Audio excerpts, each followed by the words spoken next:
না দেখা করিয়ে দেয়নি, আজকে বিজেপিতে দাঁড়িয়েছে।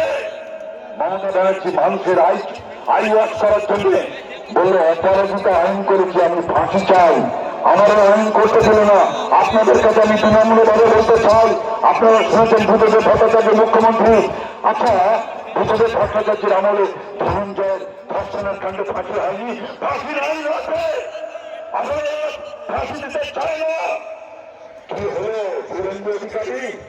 এই তেলেঙ্গানায় অনেক হিন্দু সম্প্রদায়ের মানুষ, তারা মনে করছে বিজেপিকে ভোট দেবো, বিজেপিকে ভোট দিলে অনেক কিছু পাবো, চাকরি পাবো, আজকে এখানে নারী নিরাপত্তা পাবো।